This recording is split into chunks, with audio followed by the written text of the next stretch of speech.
Hey, what's up everyone? I am Portugal and I'm here today with a new video concept and video idea which I thought was really cool.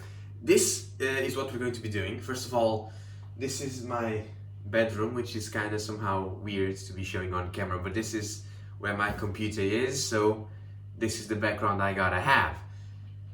So we're going to do an ant species tier list, and for that, before we start, I need to note a few things. First of all, yes, I do know that tier lists have gone out of trend for a while now, but still I thought, it was a cool and fun idea for us to do, and for me to somehow interact a little bit with this small community on my channel and have a little fun with it. It's not going to be anywhere near as objective as all my other videos. It's going to be something a little bit more for the fun of it and to show you what I think about ant species in general and what my opinions are and whatever. Let me just adjust this light here. That's probably better. Okay, so we to do the same tier list that I'm doing, you just go onto Google and you write tier maker. You'll find this site. I'll leave all the URLs you'll need in the description. And basically, if you search ant Portugal, or if you go directly through the URL, which I think I can make one exactly for the tier list, what you'll get is this right here. Now, in this tier list, I wasn't the one who made it. It was made by a friend for me, so that I wouldn't know exactly already what I wanted to put these ants. There are 38 species of ant, and I have here a little list. And I should not pat the table because it makes my phone shake. So I have here a list, so I know exactly which species these are. Now, this is more like a representative of the genera, or the sort of ant that they represent. For example, Mesa barbarus represents almost every species of Mesa that is from a temperate zone. Well, that's a good example, but you get what I'm saying. So I couldn't exactly list billions of ant species, which I don't know, but let's say the 100 or so that I do. So even these ones will probably take a while. I'll try not to focus and not to talk a lot about every single ant species, because then the video will be very long, and I'll probably even cut a little bit of what I'm saying. So some of these ant species might be a little bit too boring of an explanation, so they'll just randomly pop up in the tier list because I've cut the explanation of me talking. Okay, now that everything is explained, let's begin. So the first species here is Formica raptiformica, and I've got to be careful not to shake the table too much. So Formica raptiformica, and I think we have Formica fusca here as well.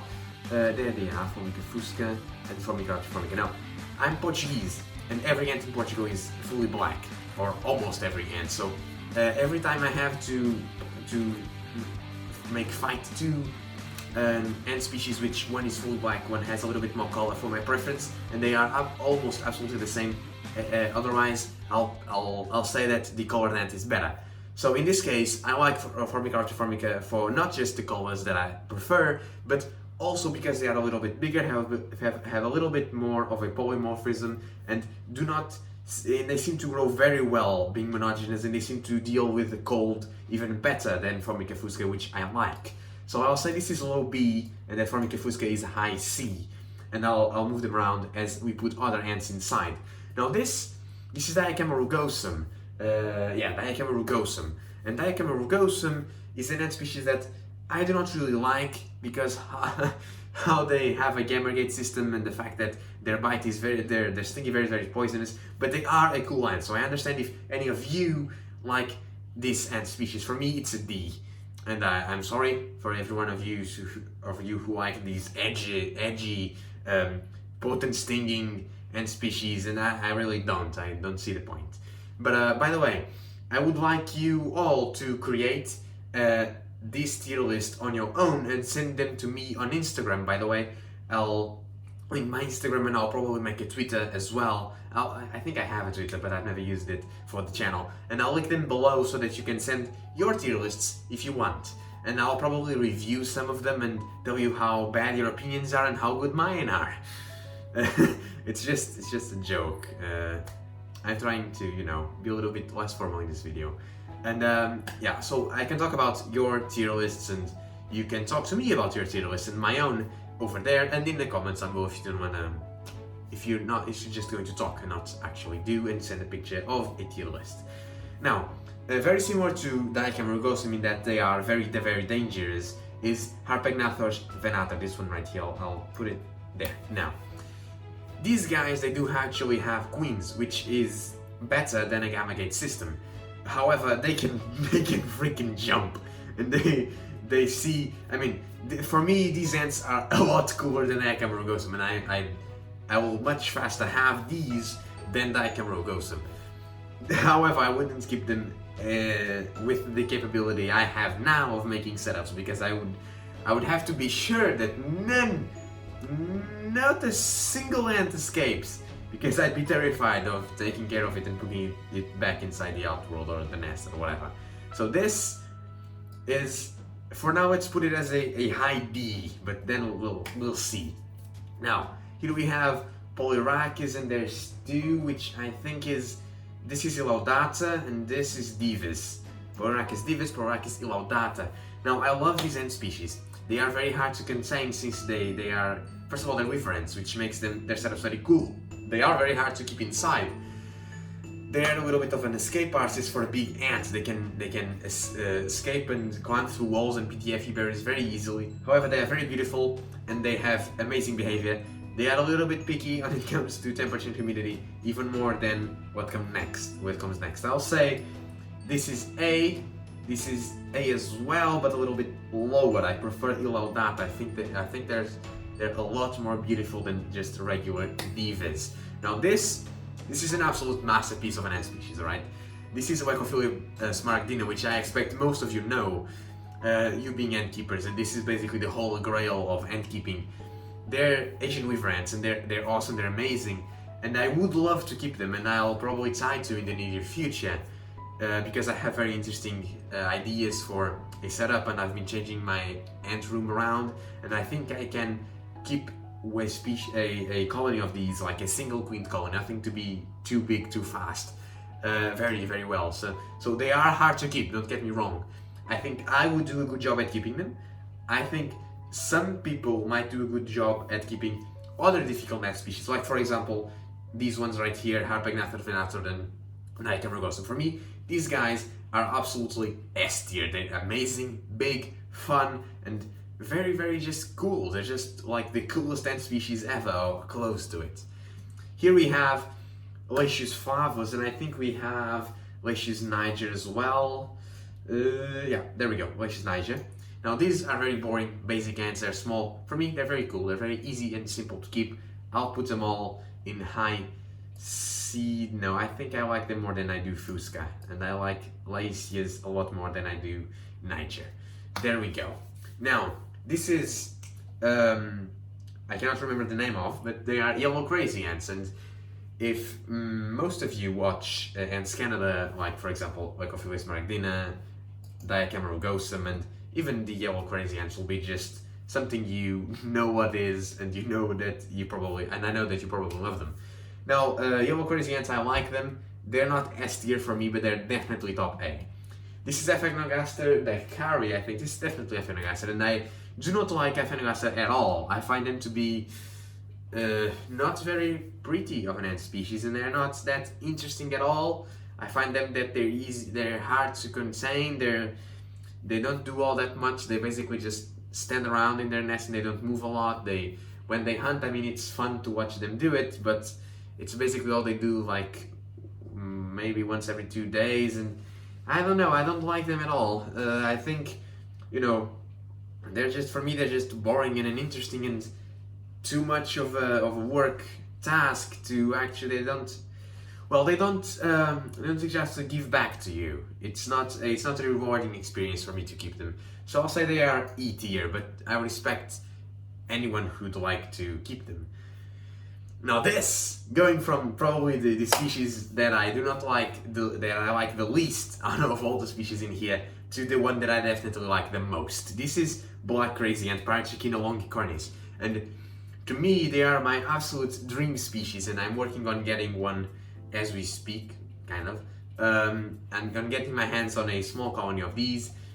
If you don't know, they can inbreed successfully and not have the genetic problems that comes along with it, so they can multiply queens, and they utilize huge spanning setups and they can also be kept in very small spaces that just are very far apart. Once again, if you watch Ants Canada, which most of you probably do, you know who they are, and to me they're just perfect and I love them, which is just to show you that even though I'm Portuguese, I can also love fully black ant species, and it's just a little bit of a preference there. And these guys are just amazing. Their abdomen swell, which makes them very fun to watch drink honey or colored sugar water, and it's a good time to watch them. Also, they are very active and all that, and they grow relatively peacefully in a linear sort of structure. They're not very explosive in growing. Now here we have a lot of Camponotus all together. Do I have 4 Camponotus? Yes. Okay, alright, so let's get through them. Camponotus barbaricus, absolutely one of my favorite Camponotus ant species. I mean, the Sun Empire is something special, but I don't exactly know the species of them. They are definitely a top A, maybe borderline S tier. Camponotus barbaricus is to me below these weaver ants, and so is Nicobarensis, but I will say that Nicobarensis is probably on B tier, so is Singularis. Singularis is a very cool, different ant species. They're very big and all that, and I don't like them all that much. I prefer the other Camponotus for some reasons. I don't know. I just like the way they look. Now, Turkestanas, I love the fact that they stay very small and they have these interesting different colorations. I'd love to create 2 setups exactly the same, small setups, because they don't grow very large, and have a yellow variant and a brown variant living side by side, and watch how, or if, the fact that they are different subspecies and different colors, basically that's just it, if that differs in their behavior in any way, that would be a very fun, interesting scientific experiment. Now, this is Caribera affinis, this is Caribera diversa, and this is a topic I do not want to get into right now because it's very extensive. Basically, Caribera diversa, do not keep them. Caribera affinis, borderline absolutely amazing ant species. I'd love to keep Caribera affinis, and I'll try to, if I can, probably next year. I'll do my best, but I can't promise anything. As you've heard me talking, I'm trying to look for new ant species, and that's because I've made a little bit of a change to my ant farm and I have a lot more space now. And I'd like to fill that space with very interesting ant species that people want to watch and that I want to keep. So basically those are definitely on my wish list. Actually all 3 here in the top are on my definitely on my wish list. First I'll see how well I can keep them. I'll try to, research a lot more than what I have to this day. Camponotus barbaricus, absolutely amazing, very small, so they're very escape artisty. I'll say they're C tier because of how small they are. Camponotus scutularis, this species exists here in Portugal, and they are absolutely amazing, and they create the nests which they happen to only create in the wild. It's very hard to make them create their wasp-like nests in the normal setups. I will say that I like them less than I like Raptiformica, more than I like Beroy, because of the fact that Beroy escapes very well. So I'll probably put them here, just not to fill up the B tier. This is Solenopsis something. How many Solenopsis do we have? We have Solenopsis Invicta, Geminata, and Fugax. So Fugax is definitely this one. Geminata is this one. Alright, so Geminata, I like them a lot. They don't get into the B tier because they sting a lot and they're very vicious. It's very hard to work around them. Once again, if you watch Ants Canada, you get the gist. They're probably Ants Canada's S tier, definitely, but for me, they're a high B. I mean, I love them, and I love how they are, this very fierce force of nature that eats everything you put inside, and they're cool. They're definitely very, very cool, and especially during the beginning stages of the colony. But when it gets to massive sizes, I like to be able to somehow and somewhat work around my ant colonies, which these guys do not allow at all. So, this is Solenopsis invicta, and they escape very easily. They're very small. Solenopsis fugax does it even better. I'll say Solenopsis fugax is D tier, while Solenopsis invicta is C, because Solenopsis invicta is a little bit bigger. Now, what happens with Sonosus fugax happens with Monomorium, which I think we have one species of Monomorium, and it's this one, probably Monomorium. I have no idea, but it's a Monomorium. Or I'll say this is, because this is Myrmica, yeah, this is the Monomorium one. And they are very small, they escape. And I would put them here. However, I am keeping currently a small colony. I caught the queen this summer and it's growing very well, and they seem to just not actually even try to escape. I've never actually seen them climb the glass, or let's say the plastic, up to the barrier. They just seem very content with what they have, and they definitely cannot squeeze through the plastic and the fiber of the nest. They're not as much of an escape artist as I thought they would be for their size, and they're amazing to watch, even though they're very small, with a little bit of a glass. How is that called?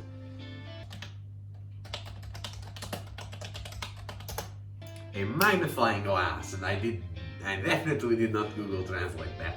Well, with a magnifying glass, even a small one that's like 2 times what your eye normally sees, they're very, very cool, and they are actually very active in the nest, which is expected from a small ant species.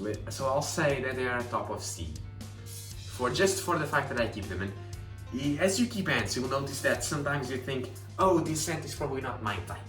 And then you catch a queen, and when you catch a queen, I mean, you can't say no to it. Maybe you'll sell it, maybe you gave it to a friend, but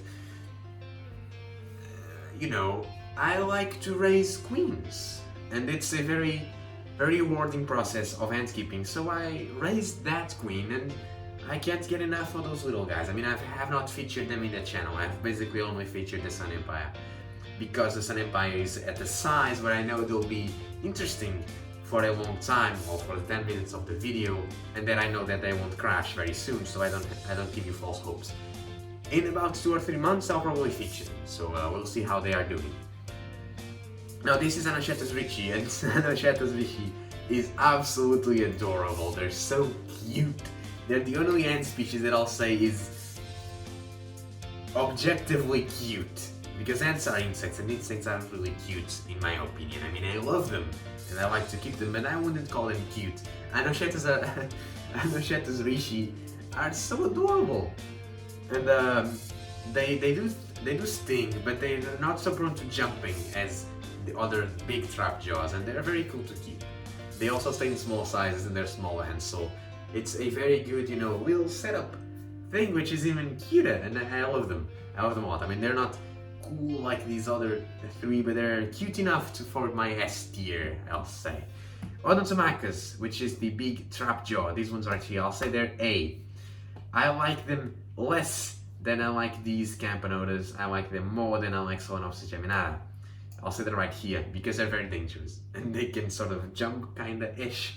They cannot climb glass, and they cannot, you know, see where they're jumping to, like Arpegnaster, so I wouldn't consider them such of a hazard. I will say, I would love to keep them still. Even though they can sting and bite, they don't grow to huge sizes, do very well in natural setups. They're amazing, I like them. A tier. Low A, but still an A.